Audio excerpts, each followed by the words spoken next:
Hey everybody, welcome back to the shop. I want to apologize for all the delays between my videos. You know, I don't really have a set schedule. Just whenever I have made something that I feel is interesting and want to share, that's when I post the video. And today I'm going to talk a little bit about this cajon that I've been working on.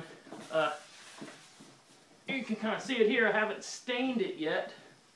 And I'm not going to show how to make it. This is a straight up follow through with Woodworking for Mere Mortals project. And if you haven't subscribed to that channel and you're a woodworker, then what's going on with you? Because that's probably my favorite woodworking channel on YouTube. But I do want to touch on a couple of things about tuning the cajon with the screws in the front and how you can get a little bit better sound out of it. So let's get to that.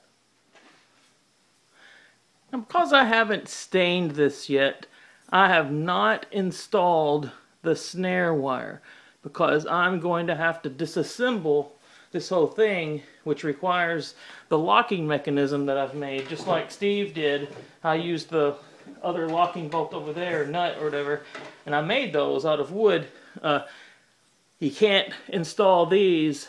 Once you have installed these, you can't pull that out, so it's going to be a lot easier to do it later. What I wanted to talk about today was the screws that you put on the face of the tapa. Now what you'll notice on Google, if you look up cajon, you're going to find the pattern vary. The patterns vary from cajon to cajon, and sometimes you'll see 4 screws on top and maybe 5 on the side or 4 on the side or 6 on the bottom all the time. But what seems to be a common denominator among all of them are these corners being empty. And there's a reason for that. Now, how much you leave empty, that may vary, but you always see these corners empty. And the reason for that is you want to be able to get the snap of when you hit it.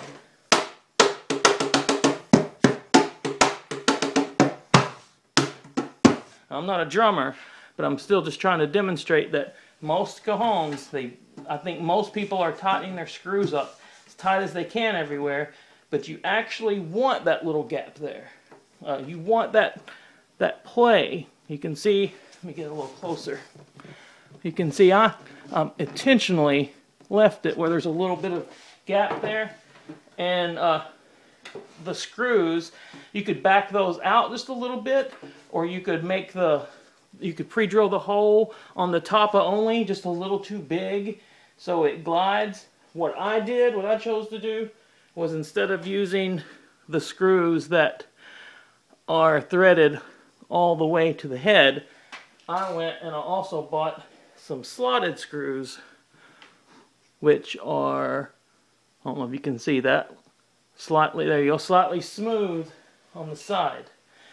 Right below the head there, and that allows the tapa to glide back and forth. So that gives you the extra sound there.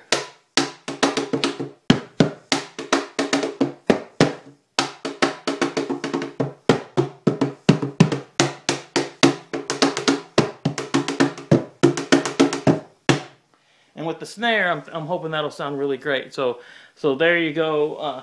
Not overly technical, but I just think a lot of people aren't leaving that little gap there, and it gives you yet another sound on your cajon. Hope that helps out. See you next time.